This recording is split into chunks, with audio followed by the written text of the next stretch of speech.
the crisis that we're studying is getting worse and worse and worse. And I hope that even if it risks depressing you, that you take some time now in this semester to pay a bit more attention to financial news than you might have done anyway.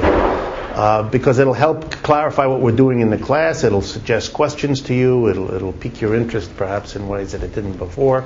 But truly remarkable things are happening. This last week, just to give you an example, the World Bank issued a report, a very important report, in which it begins to sound the alarm about the effects in the third world, the whole world, but particularly in Asia, Africa, Latin America, of the downturn as it spreads from the United States globally, and the weakness of many of these economies puts them in a very vulnerable position to handle the effects. Another piece of information coming out is that the a number of the Eastern European countries are in extreme difficulty. They basically borrowed huge sums of money, usually in two currencies, the euro and the Swiss franc. And as their economies get into trouble and their currency suffers, they are stuck with having to pay loans that keep costing them more and more, because it takes more and more of their currency to buy a Swiss franc or to buy a euro. And so as their economies get into worse shape, their debts become larger. It's the worst of all possible worlds. And there's serious question whether there will not now be shortly a default of a country or several. And not only in Eastern Europe, but that's particularly acute there right now. And that, lastly, that one of the phenomena driving all of this, and you should appreciate the ironies of a system when it begins to break down, this is the kind of contradictory absurdity that comes to the fore.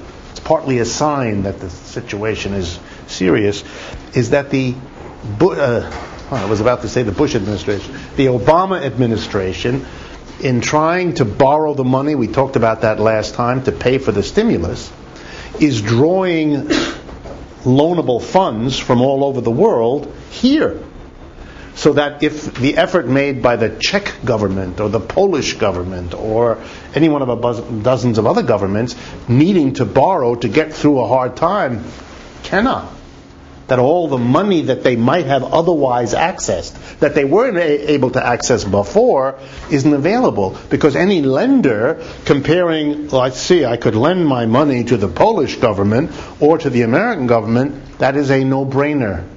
The Polish government's much too vulnerable, much too shaky in comparison.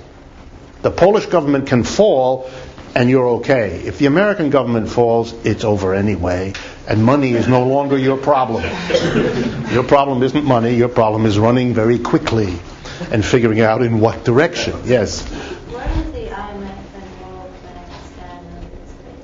Where do they get their money from? And, I mean, these are the institutions that are supposed to give these countries help. Loans if a situation like this comes. They're in the same situation as we're going to go through now with banks and insurance companies, which is they were designed and they were given money. Basically, they get contributions from member governments. That's how they get the money, most of it. They were designed to handle small problems, temporary problems, particularly the IMF. Remember, the IMF is supposed to handle a short-term difficulty that a government gets into. The World Bank is a different thing. It's supposed to help in long-term economic development projects. So keep a sense, at least they're supposed to be. They sometimes stray into each other's area, but that's the idea.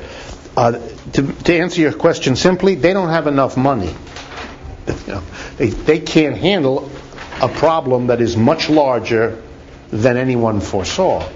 So in order for the IMF to make a kind of difference now, it would need a vast new influx of money from the member governments. They'd all have to kick in huge amounts of money just at the time when they don't have that kind of money to do that. They're busy trying to save themselves, and so they're not in a position to get, they may have to. It becomes also political in Eastern Europe. Come on in. It becomes political in Eastern Europe, for example.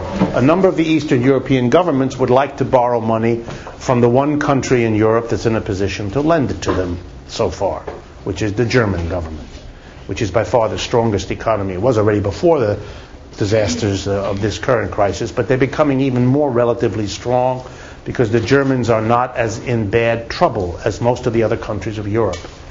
Germans were traumatized the last time these sorts of things happened. The Germans, remember, I think I told you, but if not again, right? Germany loses World War I.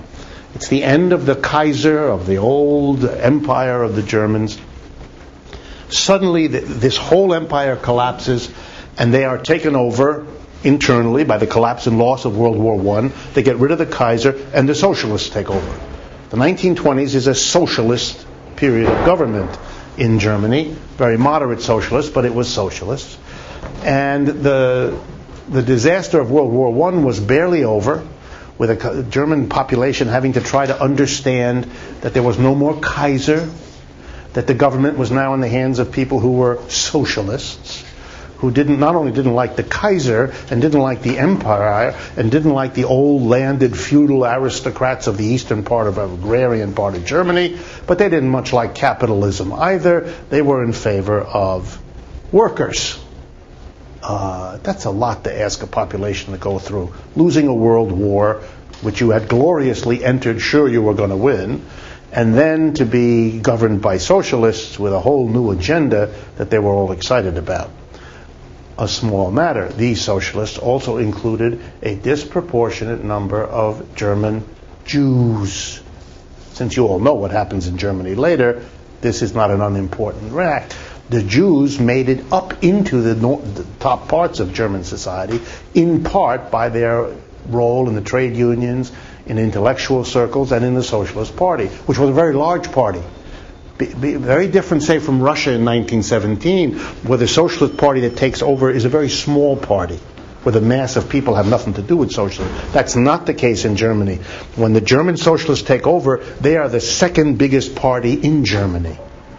So that's a mass organization that has deep roots in Germany, been going for many, many decades and building up its strength. So it takes over. It's a very different sort of phenomena, but nonetheless it's difficult for the Germans. Then in the 1920s, a bare 3-4 years after the war is over, 5 years after the war is over, the German economy suffers another shock. They have one of the greatest inflations in the history of the world.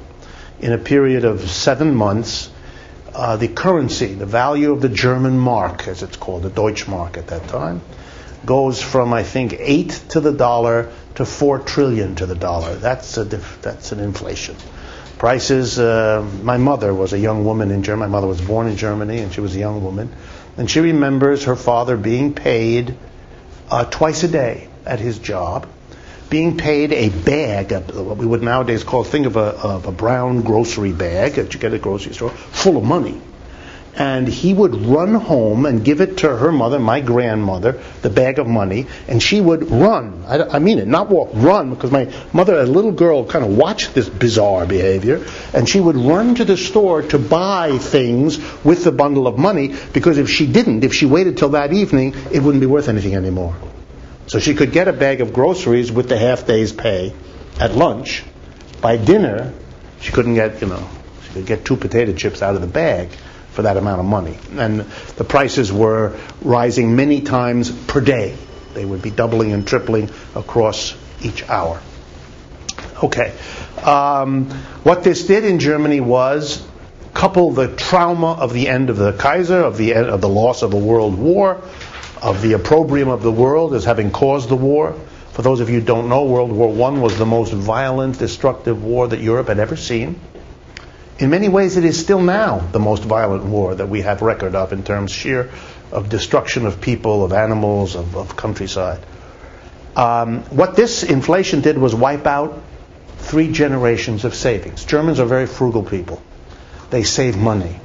They don't invest it. They don't buy stocks or bonds. They put it in a mattress. It was at that time very difficult even to get them to put it in banks because they didn't trust the banks, which turned out to be very smart on their part. And so the bourgeois family, the middle-class German burgher family, had money saved. That money became worthless. 3 generations of savings accumulated that had been very valuable ended up being worth, over a period of a month, enough to buy a quarter pound of butter. So now they lost their empire, lost the war, were governed by socialists, and had been wiped out financially. They had nothing. They had nothing at a time when jobs were very shaky. 5 years later, the inflation rises and falls very quickly, 1922, 1923. In 1929, 6 years later, the Great Depression hits, and they lose their jobs. They have no more savings. The country is a wreck. It is a psychological wreck. Everything that it had, it lost. Everything that little middle class had accumulated had been taken from it. It was ripe and ready to find somebody to be very, very angry at for all that had happened to them.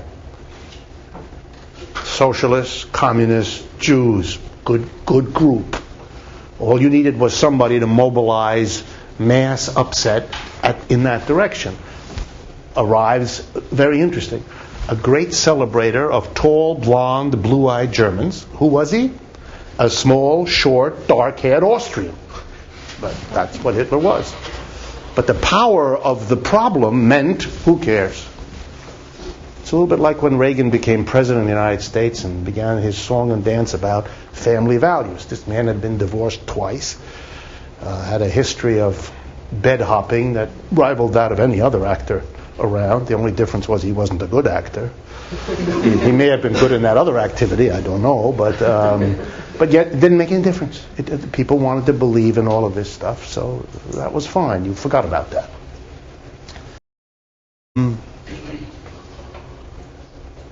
So the issue is, you can traumatize a population by the kinds of difficulties that this sort of economic downturn produces. And people are beginning to get very, very scared around the world by the cascading level of problems and the difficulties that lie in the way of any kind of solution. And I don't mean to mess up your week by giving you a bad story, but as I told you at the beginning, I'm just the reporter here. I'm not the cause of this stuff. But it will help you understand these things, to pay a bit more attention to the financial press. If you get a chance to look at the Wall Street Journal, I think I may have mentioned to you, if not, there is a really very good weekly update that I think is one of the best. It's in something called Barron's magazine, comes out at the end of each week. There's a lead article, and the guy is a very good writer with a very good sense of humor. His name is Alan Adelson. Is it Abelson or A? B or D? B. Alan Abelson. You'll see it right at the beginning. It's like 4 or 5 pages into the beginning of each Barron's. You'll have his thing. He has some name for it, Talk of the Week, or. But it's also free on their website, which is not everything. Even better, so you don't have to pay for it. Go to their website.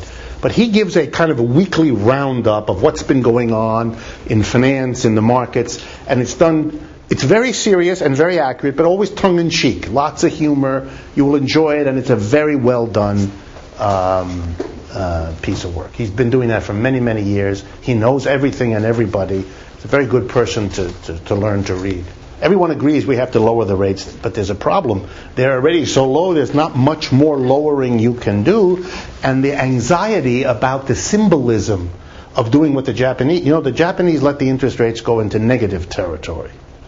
And there's nothing to prevent that. That's the next step. But that has psychological consequences. What are people going to understand when the bank says we'll lend you $100 on condition that a year from now you give us 98? That's the deal. That's what a negative interest rate is. That's when the government is pushing the banks to lend money and making it so attractive that they pay you to borrow. Now, you've never had that in the United States, so you're all giggling. But we're really close right now. We're just barely less than a point above that. And what happened in Japan? They lost their. They did it. The banks Basically, what the government does is it subsidizes the bank. The government lends the money at a negative interest rate to the bank, so the bank can then afford to do the same thing to the public. But what happened to the Well, banks? the important thing, by the way, for you all to understand here is that we are now in a government-operated economic system. The private capitalist system that you were all taught as you grew up to celebrate is dead. It's lying there, bleeding. It can't function. Everything that happens now depends on one or another boost given by the government, which is counting on all of you, those of you that are American citizens here, to support this, support it politically with your votes, economically with your taxes, and ideologically by not asking all the difficult questions about this. Like, why are we doing that? Why do we have private enterprises? If this is how they work, all those questions which are coming, and they're coming soon, and they will come to the fore in the United States. They will. But not yet, and that's understandable because the shock hasn't kind of worn off yet so that people can begin to think that there's still basically a level of panic. But I don't think there's anything that you can't read about now that won't connect to what we're doing. Everyone agrees we have to lower the rates, but there's a problem. They're already so low, there's not much more lowering you can do. And the anxiety about the symbolism of doing what the Japanese let the interest rates go into negative territory. And there's nothing to prevent that. That's the next step. But that has psychological consequences. What are people going to understand when the bank says, we'll lend you $100 on condition that a year from now you give us 98. That's the deal. That's what a negative interest rate is. That's when the government is pushing the banks to lend money and making it so attractive that they pay you to borrow. Now, you've never had that in the United States, so you're all giggling.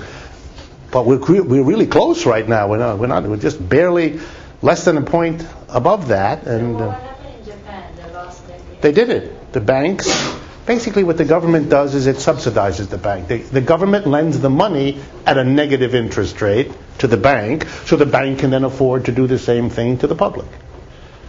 But what happened to the Well, banks? the important thing, by the way, for you all to understand here is that we are now in a government-operated economic system. The private capitalist system that you were all taught as you grew up to celebrate is dead. It's lying there, bleeding. It can't function. Everything that happens now depends on one or another boost given by the government, which is counting on all of you, those of you that are American citizens here, to support this, support it politically with your votes, economically with your taxes, and ideologically by not asking all the difficult questions about this. Like, why are we doing that? Why do we have private enterprises? If this is how they work, all those questions which are coming, and they're coming soon, and they will come to the fore in the United States. They will. But not yet, and that's understandable because the shock hasn't kind of worn off yet so that people can begin to think that there's still basically a level of panic. But I don't think there's anything that you can't read about now that won't connect to what we're doing. Shoot. Just interested, what happens, because there's this whole talk that they're going to let Citigroup go down, but then now recently the Obama administration saying we'll never let the Citigroup go. But what would happen if an institution like that did go down? What does that mean? And what happens to all the loans? And all the At this point, it wouldn't mean very much because it is already a government institution, in fact. I mean, the last time I looked, the share price of Citi was below $1. I think it was 90-something. Like a bottle of water. Like a bottle of water, right? A share of... water is more. Water is more expensive. What would happen, for example, if I do owe Citigroup or Citibank a ton of money because I'm at the new school, right? So that, say, $45,000 that I owe You're not going to get out of that, no matter what happens. Right, that's the dream. Right? Yes. So with that, I owe the state? Yeah, I owe absolutely. You already owe the state. Citibank is now a shell. It may be reconstituted as a private company. That's actually what they're struggling over now. What's going to happen, probably, and I don't know, nobody knows for sure, or let's put it this way, those who tell you what's going to happen don't know, and those who know aren't going to be telling you. So those are the two. Keep always that in your mind. That's the way this works. It's the way it works. But basically, the government and Citibank are now arguing how to reconfigure Citi. What things will be left with something that's a private bank, which may keep the name or not and continue, and what other parts are the government going to take over and operate because it's impossible to keep the existing mess as one unit. But what will happen is those that are considered good debts like yours, where there's a presumption this person will pay, has the capacity or likelihood of paying, that will be, given the way our country works, that will be given back to a private bank to be able to collect.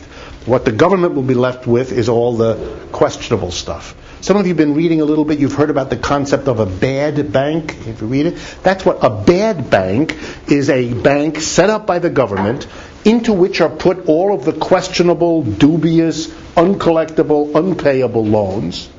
And those are left to be the government's problem, leaving the private one with a bank that can function as a private enterprise. That's what you do when you have a society committed to private enterprise. It does what I just described. That's what it believes in. And that it doesn't do because it's economically smart. That's a political, ethical value issue. And that is held to by people who don't really much care about the economic efficiency of something. They'll make arguments about in the long run it's the most efficient. But those are rational ex post kinds of reasoning. That's not being done out of an economic efficiency calculus. So my guess is you will see a whole host of things happen in which all of the top 8 or 9 banking groups in the United States, Bank of America, Citibank, J.P. Morgan Chase, a few of them, will emerge in various new forms, some with old names, some with new names, but reconfigured, reorganized into a private and a state thing. Unless things get so bad that they can't even, there's nothing rescuable, then the government will take them over. Remember that in other capitalist societies, banks have been taken over by governments, and that has operated perfectly well for decades. For most of the period since World War II, the bulk of the banks in France were government-owned and operated. Did any of you think over the 50s or 60s or 70s or 80s or 90s, when you may have taken a trip to Paris and you walked through the streets of Paris, you noticed you're in a capitalist society? You probably never dawned on you that you weren't. And you're right, you were. But it happened to be one that had nationalized the banks, most of them. And that's the way that was done in France. It's just a nationalized... And France is not the only country. So the idea that capitalism cannot work if you have it... Not a problem. Not a problem. Just like when the United States took over the post office, the United States took over Amtrak. Amtrak was once a private railroad system. It isn't. It's a government railroad system, etc., etc. And you get on an Amtrak train, you don't feel any different than if it were. You probably never even thought about it. Exactly. You never even thought about it. In school, you were told to think this is a very important question. Is it run by the private sector or is it run by the government? In practice, no. There. This is not a question about that's urgent in your own life, unless you're given lots of training to think it might be and ought to be, which some of you have gotten that training, and I feel sadly for you, but I understand that, and that's okay. It's important to you, and far be it from me to disrupt your psychology here, but no, the government is faced with the alternative, which is, and that's really in a sense your question, what happens if you actually did, by the way, what the private enterprise economics that I was taught, that I'm supposed to be teaching, but of course I had much more fun by making fun of it, I'm supposed to be teaching says that, it's a private enterprise, and if it can't go anymore, if it's made mistakes, if it's made bad investment, if it can't, that's what a private, bye-bye, into the toilet you go. And then we're supposed to believe, remember what we did the first couple days of this class, then we're supposed to believe that this is that weeding out process, that kind of, remember the metaphor I gave you of those nature movies where the herd of antelope are running across and the nasty panther catches one because that one is slow or sick, and so you're supposed to feel good as you watch the poor animal being eaten alive, that this is good for the herd as a whole, because you don't want those bad genes in that weak one to be continued in the blah blah. So we should all sit there and say, bye bye Citibank, bad gene, you're out. Can't do that. Why not? Because too many people have dependence on that company. Just to give you an example, Citibank used its enormous wealth and prestige to borrow huge amounts of money, issuing bonds. So you could lend to the Citibank. You had a AAA rating. It was a secure loan. So now you are I'll pick something for you that you would enjoy. You are the hospital for sick children in Boise, Idaho. And your endowment that keeps your hospital going is there invested in Citibank bonds that you've been holding for 30 years. So now you got a choice. If you let Citibank go bye-bye, and then the bonds are worthless because you got a bankrupt company that doesn't have to pay on its bonds because that's what bankruptcy means, then the Boise Hospital for Crippled Children closes. And all the little cripples are thrown out in the snow, right? It's very interesting. What do? Right?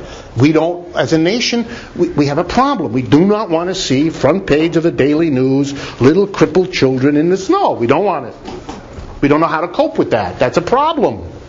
So we won't let that happen. The political leadership, who are going to have to stand there and take the heat for this, they don't want that. So you can't.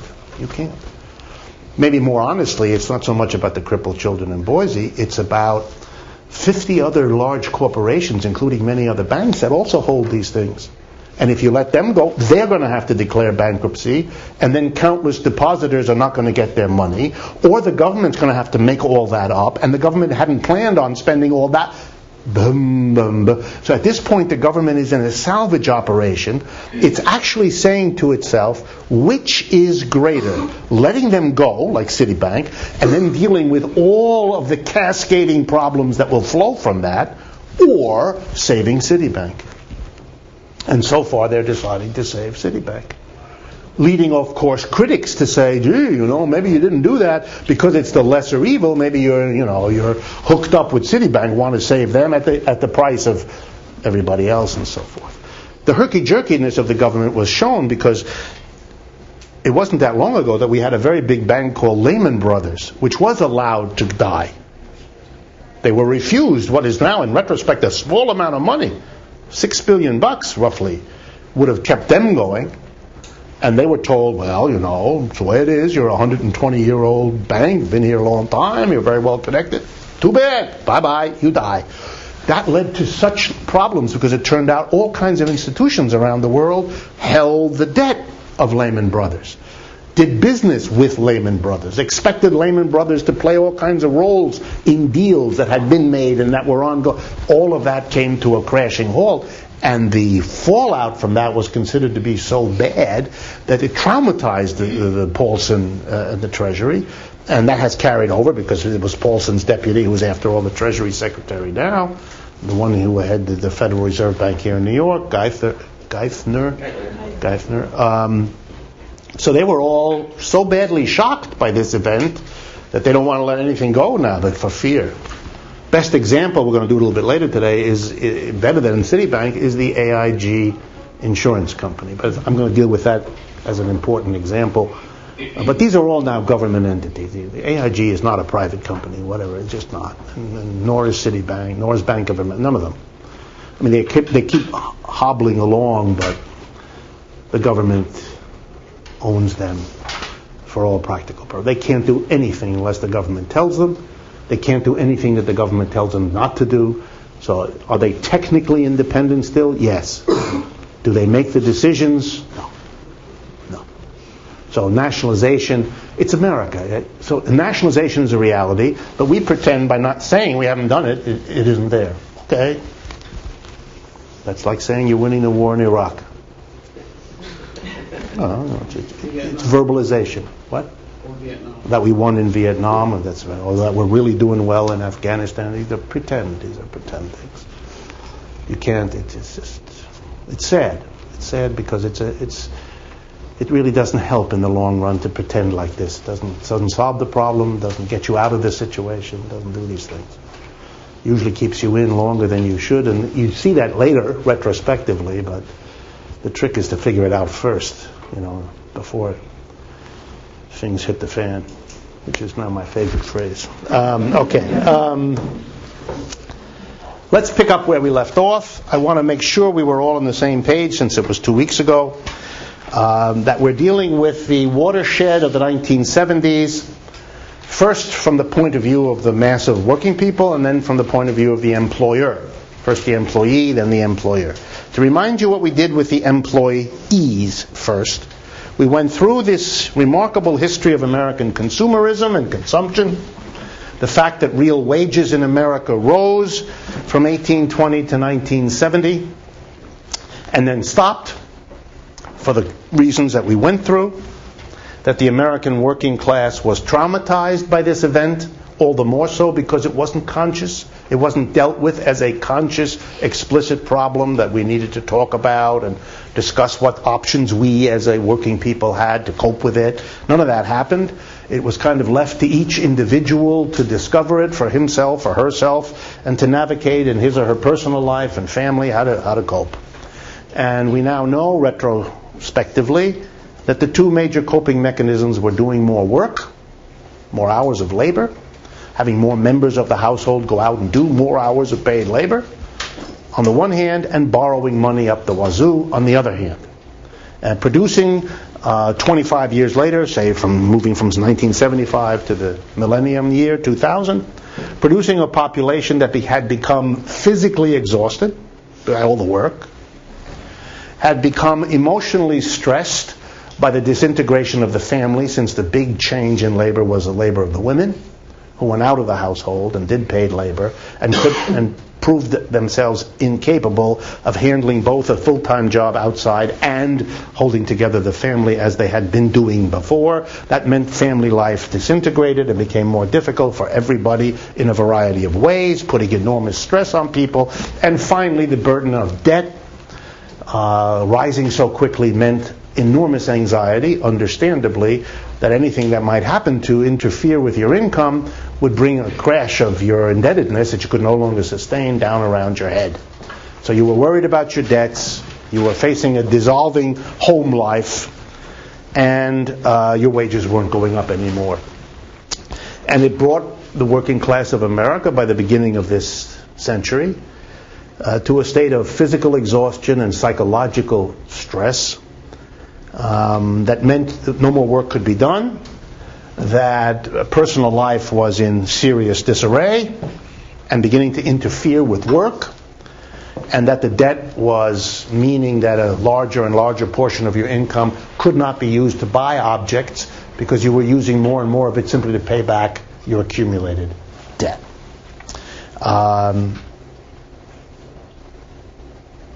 Okay.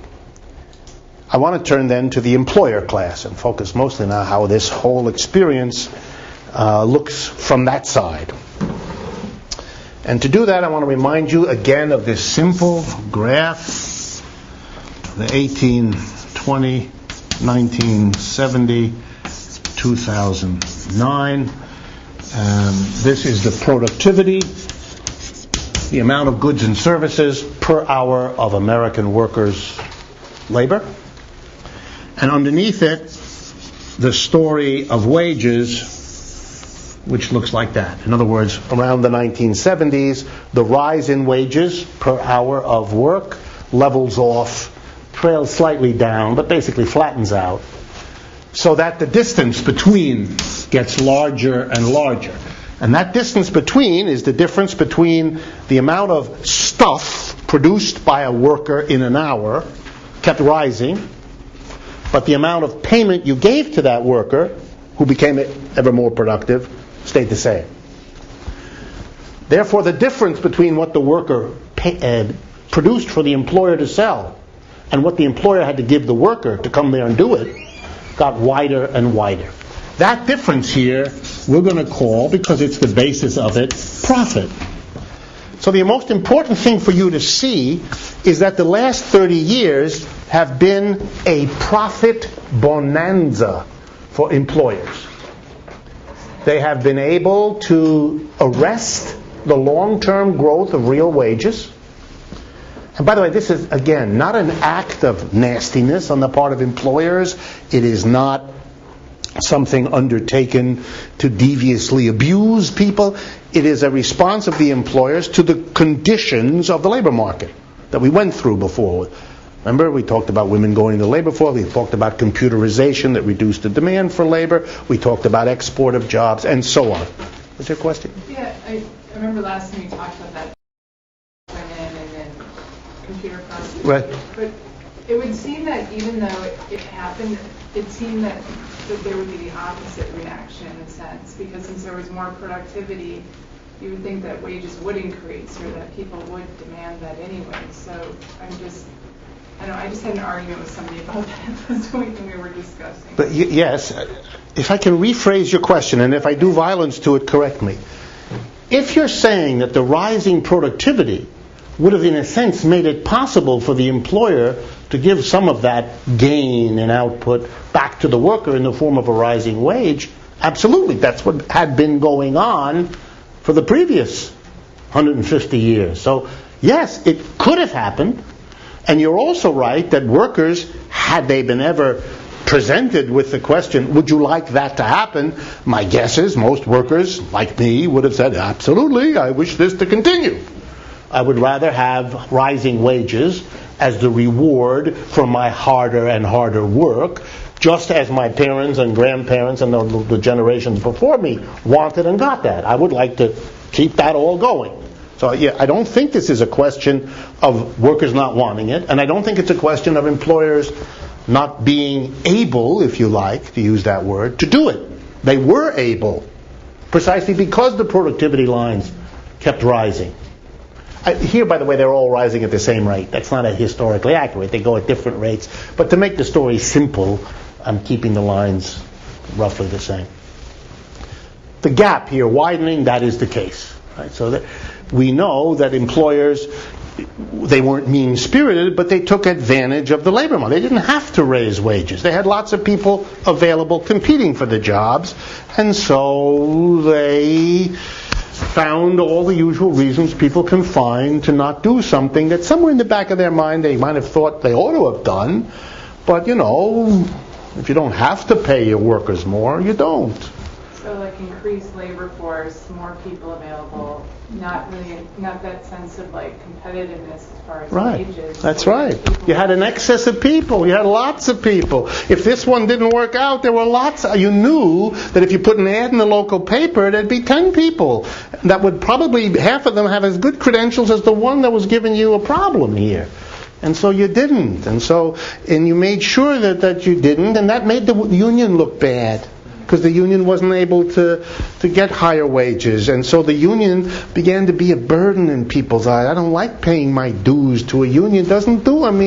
Nothing's happening to us. So screw the union.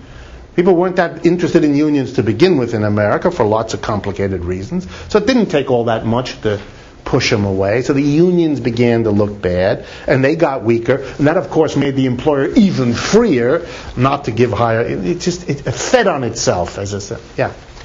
The actual juncture when that change took place, yes, when the wages no longer increased, right, was that the crisis? Was that 1973, or was that that the baby boomers were all of a sudden working age, or was it just a conjunction of all those? All those things. All those things. Really. And don't look for a particular year. It's across the 70s. Some people like to say it's in the early part when the crisis hit. Usually the big crisis year of the 70s is considered to be 1974, And when the crisis here in New York went almost bankrupt if you go back and you read the stories. Other people say, no, it really happens a little later in 77. It doesn't really matter. It's in that period that this happens. Huh? The outsourcing Also begins then, and so some people like to point to that. And remember also, all the statistics in economics, all of them, are fuzzy. They have a lovely precision when you open a book like the government record, and there is a lovely table that gives you all these nice numbers right to the fourth decimal place. But these are not, don't get fetishized here. These numbers are collected by people who ask questions out in the field and who write down the answers, and then they collate them, and then somebody manipulates those numbers and someone else extrapolates them, and then it appears in the table. In the table it's nice and crisp and precise. The origins are very fuzzy. There's lots of debates. If you're ever interested, there's something that the United States Labor Department issues a journal called the Monthly Labor Review. And in it, you will see almost every other issue, if you go, and it's free on the internet, you'll see debates by economists and statisticians. What does the employment number really represent? We shouldn't say it represents this, because if you look at how the data are collected and who collects them and when they're collected, it skews it this way or that. And then they argue with each other. This one says we should collect them this way. And if you collect them this way, the unemployment rate really is X. Whereas if you collect it this way, the unemployment rate is really Y. What's the right unemployment rate? The answer is there is no right one. Depends on what you think you ought to be counting, how you think you ought to be counting, how you think you ought to be mathematically processing the information you gather. And those are always debates. And people change. One of the reasons it's very hard to get a long-term view of wages is that what wages were understood to be and how the information was gathered changes. Sometimes it changes because a new idea of how to count comes up. Sometimes it changes because politicians want to fudge the numbers because they don't want unemployment to be growing when they're running for office. They'd like it to be shrinking, and so they work out a reamendment. There were a lot of accusations of the Bush administration that it was doing that. You know, I don't know whether they're true or not. Those are accusations that are often made. I'm sure they were made by the Republicans vis-a-vis Clinton before, and so on.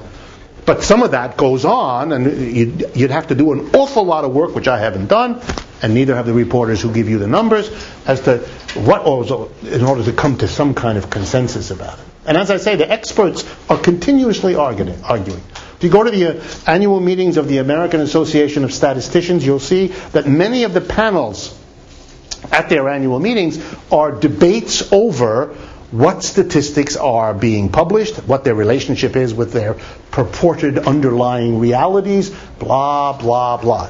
So just always keep a kind of looseness in your own thinking about what you do with these numbers. If you have an argument that depends ruthlessly on a number, you're on very thin ice, very dangerous. You're going to find people shooting at you left and right about your argument who are quarreling with your data. I mean, you can always do that, and people always do. And there's always something to it. I'm not saying don't use it. I mean, obviously, I'm using some numbers here, but I'm stressing they're very rough, and that's all. I don't want to make claims that depend on a precision that isn't there. Okay. All right. So the first thing is profits went crazy. And I want to stress with you that the profits that went crazy everywhere. Please, again, this is not a depiction of profits that happened in the finance industry or in banks, or it happened everywhere. Wherever there's an employer and employees, this phenomena, more or less, it varies, of course, with each industry and each enterprise. But in general, this was a process that all employers took advantage of as much as they could, and that all employees lived with as much and as best as they could. So it is not fair to refer to this, as you'll see, as a financial crisis, since, as I'm going to show you, and as you've already seen, it's this phenomena that lies at the foundation of the crisis we're in. That's what we just went through. Workers who had to live through this experience, all workers across the economy, had to struggle with what we've seen, with changing family, with the pressures on the women, with the pressures on their budgets, with the pressure of their debts, etc., across the board. So this is a phenomenon that affected all workers across the economy, and this profit is something that was enjoyed by all employers, more or less, for a 30-year period. Okay, now let's follow the ball. Let's see what it means if employers have profits like that. What happens? First thing, money starts to accumulate in the accounts at the bank of corporations. Their profit account, the money in the bank that they don't need immediately to pay out in wages or to pay out in buying supplies, the profits, the discretionary fund that the board of directors is going to decide what to do with, this is becoming nice and big, and it's sitting in a bank. So right away, the banks are noticing that the thing that's really dramatic, the growth in the accounts, are the accounts of corporate profits. A kind of discretionary fund where often the corporation seeks the advice of the banker as to how profitably to invest it, since that's in a sense what they do with it. Second, we begin to see, starting in these 1970s, and particularly in the 80s and 90s, an explosion, historically unprecedented, of payment of huge new salary increases to top managers. There's an immense amount of literature about this. I'm sure you've all seen it. You read about it. You hear about it. Various people morally defend it. Others variously morally denounce it, etc., etc., etc. But the interesting thing, all I want you to see is it takes off then. We begin to get these CEO corporate packages that blow your mind, millions of dollars a year, either in direct salary payment or stock options or incentive programs and so forth and so on, kind of going out of all proportion. And if you look at the numbers, the most famous one that's used around the world is the numerical relationship between what a CEO gets and the average salary of a non-supervisory worker in an enterprise. So instead of going, I don't know what the numbers are, it's not in my head, but in the 1970s, let's say the average ratio between what the CEO gets and the average of a non-supervisory worker might have been in the realm of 10 to 1, something like that. And then by 2000, it's in the realm of 200 to 1, something like that. Really off the chart, just to show you a sign of the gap. And we get a whole culture, I don't have the time to do it, a whole culture that celebrates this. Kind of euphoria set in. And the reason I stress it to you is that's very typical of capitalist cycles. When things are going well, there's a kind of hyping that gets revved up. It's almost like going, to a football game, and if your side is really getting all the touchdowns, you can kind of get carried away with the wonderfulness. That's why it's so shocking when your quarterback keels over or whatever it is that happens that's not so good, because you really weren't expecting bad news. We got into that kind of place because people were making money, jobs were being created. It was such a dynamic sector of the American economy. Okay. In all this business in the financial sector, money was being made hand over fist by the finances, the bankers, insurance companies, stockbrokers. They were really the action. They were the excitement.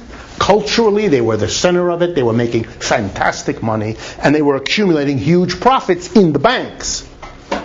That was as a result of the huge profits created here in the production sector. So the profitability of the financial sector was derivative, but it was growing even faster than the rest of the economy for all the reasons I just went through. So the ingenuity, if you like, of a capitalist mentality came to be focused on finance. It was where the profits were, the salaries were the highest, the glitz was the greatest. So you began to have an explosion of innovation in finance. That is, the banks were so flush with young people, fresh out of business school or college, eager to become billionaires overnight, and willing to work crazy hours, which they typically were required to do. I really mean that. 60, 70, 80 hours a week. The rule among them was, whatever the supervisor asks you to do, if it means on Saturday You come in. You have no life for 8 years, but boy, will you be rich when that 8 years is over, and you'll be able to do to others what was done to you, and they did. But I want to stress with you the two big innovations that this whole syndrome was able to produce in the financial sector. Very, very important to this crisis. First, the banks used their profit to look for new sources of money. They thought of themselves as profit-making engines, working at great speed with great results. So all they needed was more money coming in that they could turn into profitable uses. And the other thing they looked for was profitable uses.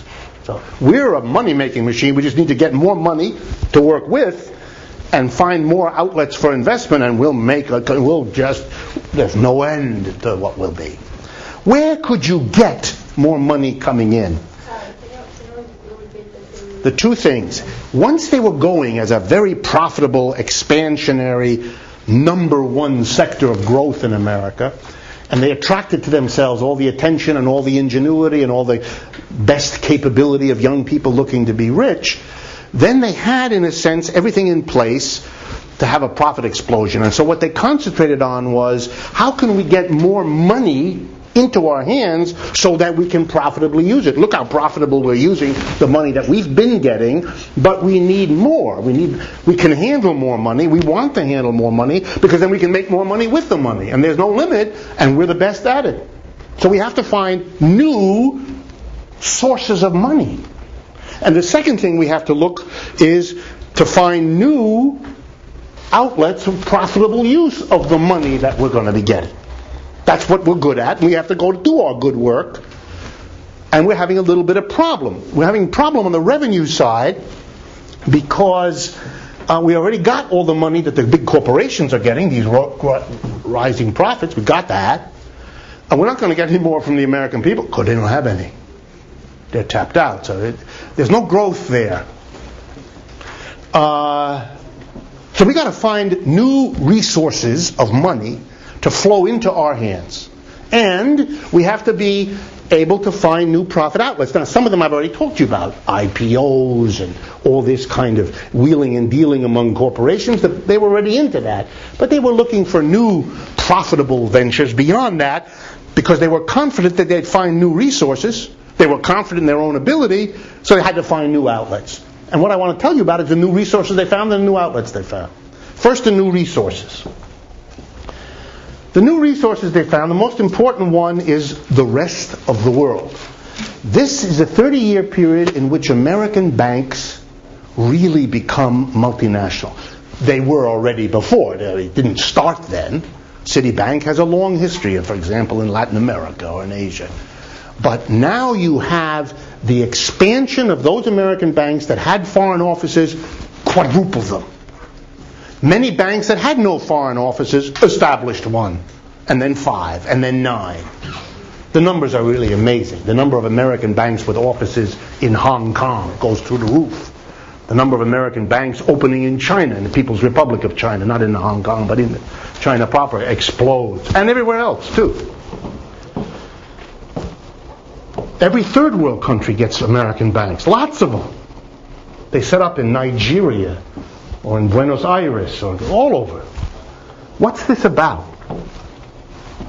Basically, one of its major driving forces, not the only one, but one of the major driving forces to get local people to deposit savings and money in an American branch bank. The advertising, if you follow those banks, was very clear. It is safer for you. It is better for you. It is more profitable for you to be connected into the world economy through Citibank here in no place, Paraguay, than to be in the local Paraguayan, whatever it is, bank. A direct assault in this way, offering not only the supposed greater security, better connectedness, greater savvy in finance, but also offering better returns. very hard for a third world person to put his or her money in a less secure bank doing less well than what is perceived to be a more secure bank that offers a higher rate of return. That's not too hard. That's very difficult. And Americans' banks began to get their hands on the savings of the rest of the world, which they had not done before. That was a very important new resource. They were even able, with some deft diplomacy, which is a fancy term for bribery, they were able to get third world governments and even some second world or first world governments to deposit money in the local branch of the Citibank too, for all kinds of reasons. Of course, there was the old standing reason why an American bank goes abroad, and that is because its customers are multinational corporations, and you need to be located where your customer is doing business. Otherwise, your customer located in that country will have to do business with a local bank, and that may mature into an ongoing relationship with that other bank rather than you. So you needed to forestall that. So there were other reasons why banks went abroad. But one thing they began to notice was that the rest of the world had savings. By the 1980s, the American working class was so exhausted and so tapped out, it didn't save any more money. It's been famous now for 20 years, Americans don't save. But the rest of the world does. The mass of people in the rest of the world saves money. And the question is, where do they put it? Who gets to play with it while they save it? And the American banks decided they want to get in on that. That is very, very lucrative business. The other thing they learned is, it's a smaller phenomenon, but it's becoming larger and larger, although it's a little faded now for obvious reasons. It turns out that America at that time, remember, one of the reasons the wages didn't go up was we had a big flow of immigrants. Okay, immigrants send money home. Question, who handles that transaction, which is very profitable, and into what depositing institution in the home country does the return flow from Mary or John who are working in Chicago? Where does it go? And the American banks began to see they don't want to lose the customer, the Chicago immigrant, when he or she sends money back to Poland or Paraguay or Nigeria or wherever. And so it became necessary to handle the transaction. If any of you will have friends who are immigrants who do this, you'll know that the fees that are paid by immigrants to send money home is, to use a technical term, robbery. It's extortionate high rates of fee. Citibank a few years ago bought a Mexican bank called Banamex. Banamex, the biggest bank in Mexico. The reason? To get its hands on the remittance fees of all those Mexicans in the United States that sent money home. Yeah? The interesting part is that even if you have the same bank in your country, the fees will be the same. Yeah, very high fee. Long ago, the banks all understood they had an absolutely captive audience, it's called. These immigrants have to send that money back. Their families depend on it. They can't. There's nothing else they can do. So, you got them. Starting to change though, Yes. with ATMs and what. It's starting to change now. It's also beginning to really change because the business is drying up. Mexicans in huge numbers are leaving the United States to go home, and those that are here are sending smaller remittances, partly because many of them are unemployed or losing their income. So the whole business is in trouble, and of course the results for Mexico are beyond words. I said it to you, I think once before, I'll say it to you again. One of the societies most close to the edge of blowing up and becoming a headline for us in this country in the next few months is Mexico.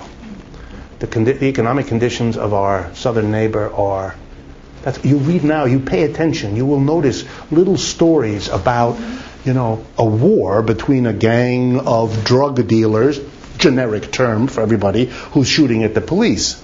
I can assure you, there are a lot of people who shoot at the police for all the usual reasons. People don't like the police. And that's true in Mexico either. Designating everybody as a drug dealer is basically doing the public relations work of the police department. So that neither the Mexican population nor the Americans are going to confront what it means when you have pitched battles in half the cities of your country, which is what normally exists now in Mexico. The idea that it's all about drugs is childish. That's not the case. It's a society that's falling apart. They exported millions of people to the United States because there was no work in Mexico for them. And there was work here. Those people who would have been an explosive unemployment problem inside Mexico were exported out of Mexico. Not only did that remove the problem of people for whom there was no work, it solved a lot of Mexico's problem because all those people sent money back in. They returned the money. For Mexico, perfect. Now we have perfect in reverse. The people for whom there are no jobs are coming back, and the money that they counted on is drying up. Oh, very bad. And nothing is solving their problem. They have nothing else to sell. They have nothing else with which to cope with this problem, so they are disintegrating as an economic system.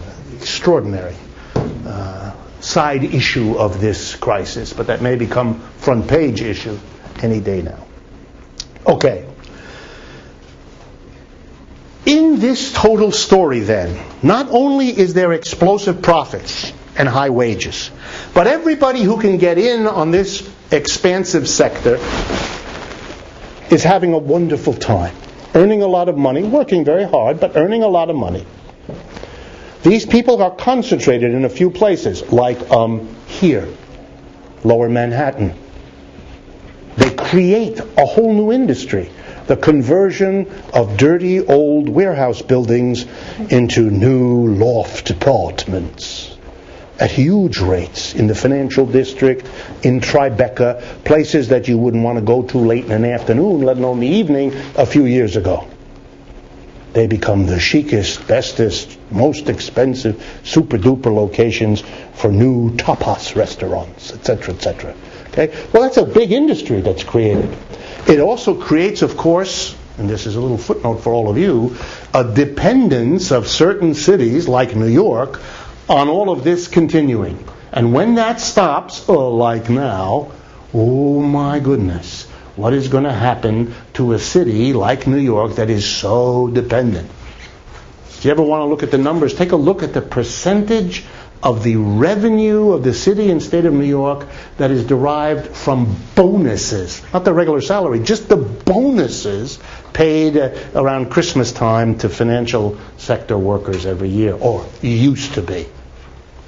And what it means to the revenue of Mr. Patterson as governor and Mr. Bloomberg as mayor, that those bonuses are not being handed out the way they were, and therefore the tax, which is very high on those bonuses, is not being collected. So another side issue. But last point about this before we change the focus a little bit. America as an economy became conscious, our society, that we were getting rid of the manufacturing, the kind of old-style jobs, the factory jobs, the cities built around factories, the Clevelands, the Youngstown, Ohios, the Pittsburghs, all of that, just dying. If you visited them across the last 25 years, it's really sad. There's either nothing. Some of you know Michael Moore's film, what was the first one about the... Roger and Me, where you have the panoramas of Flint, Michigan, another one of these cities, of these sort of, overgrown with weeds, empty lots with abandoned factories in the background. It's worth taking a look just to see the kind of art photography that he has in there of these destroyed cities. Detroit, horrible. And those that are saved in a very peculiar fashion. No jobs, no industry. Instead, the downtown abandoned factory and office buildings are made into boutiques. And if you go to Pittsburgh, it's stunning. The whole city is a wasteland, but in the middle, modern hotels with underground passages linking one old factory that has been redone as a lovely collection of sort of mall of little boutiques that are all much too expensive for anybody in the city of Detroit or Pittsburgh to pay for, but are basically there for conventions to come in, be at the hotel, have their meetings, go to the 6 restaurants you can safely walk to, and then get on the airplane and get the hell out of there, because the minute you take a walk more than 2 blocks out of this little center, you get real depressed at what you see. And the main function of the police is to be like the old wagons, to circle this core center and keep the people from the rest of the city from coming in, and save them, the poor benighted drunks from inside, from wandering out and never coming back. Very, very sad. Town after town does this. By the way, the building of a mall inside a dead town is called urban renewal. But it is urban, the renewal part. There may be 6 of those things that worked in the United States for very special reasons, and most of them don't. Most of these urban malls have to be refinanced every 5 to 7 years. They're financial disasters. I lived for many years in New Haven, Connecticut. It's a perfect example. It's a city that constantly refinances its downtown mall, that is a dead mall, to which only poor people in the city go by bus. All the people with cars go only to suburban malls because they're afraid of the mall in downtown. And it's a disaster. It's a city that has no industry anymore. It lives off of this mall, the poor people who can't move out, who are the majority. And the city ranks as one of the 7th poorest in the United States. The U.S. Census Department ranks large cities by doing the following, if you're interested. It makes a fraction. In the numerator are the number of families that live below the official poverty line, and in the denominator are the total number of families in the town. So that you measure the poverty of a city by the size of the proportion of its families that are below the poverty line. By that standard, for all large cities, that's cities with a population over 100,000, that's the way the Census Bureau does it, New Haven ranks number 7, 7th poorest city. Connecticut, which is the richest state in the Union by per capita income, is the only state that has 2 of the top 10 poorest cities in it. Hartford, which is the capital, and New Haven, the 2 biggest cities. So think of it. Connecticut has the richest, living cheek by jowl with the poorest. Recipe for disaster. In New Haven, it's even starker, because the 7th poorest city in the United States subsidizes the delivery of free services to the 4th richest university on this planet. New Haven subsidizes Yale. In the local community, this is called, and it's said with great pride, we are Robin Hood in reverse. Here we steal from the poor and give it to the rich. Not a sustainable arrangement. New Haven will also one day blow up from this contradiction. All of this comes to a head in this society as the wealth gets more and more concentrated. All statistics across these 30-year periods document the growing inequality of wealth and income in the United States. In the 1970s, the United States was markedly less, had a lower inequality of income and wealth distribution than most of the countries of Western Europe. That is, we were more equal as a society in terms of wealth and income than, say, France or Germany or Italy. I don't remember each country, but in general. 30 years later, reverse. We are the most unequal compared to those societies. I mean, a dramatic change in the ranking in a relatively short number of years. But that's because of this explosion of profit that concentrates the profit in a very small sector. But it's the sector that's most well connected. And if I had time, I would talk to you about what such a concentration of wealth in such a small sector permits these people to do in shaping the politics. In a society where money is what enables a political candidate to bring his or her message to the people, to the expensive medium of TV and so forth, your ability to raise money, if those of you who follow American politics, you know that early in the primaries, the newspapers now discuss this and that person running to win the primary in terms of how much money he or she has been able to raise, because we all understand that will determine how much of a machine they can buy, how much advertising they can afford, etc., etc. So in a concentration of wealth, in a society whose politics is money dependent, ... you all know the result. The mayor of New York is not a poor person. Right? Why? There's something to do. It has some relationship, I'm sure you've all figured out, between the wealth he has and the position he occupies. It doesn't say that a person without wealth can't get there, but there is a growing phenomena of people with independent wealth being able to do this. So in the United States, production moves away from manufacturing. This process had been going on a long time, speeds up in the last 30 years. We become more and more an economy focused on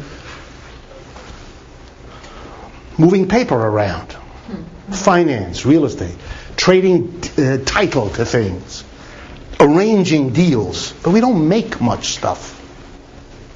As I already told you before, with a squeezed working class, squeezed for all the reasons we've gone through, it becomes necessary for American producers of goods for a working class that's squeezed to be able to produce them more cheaply.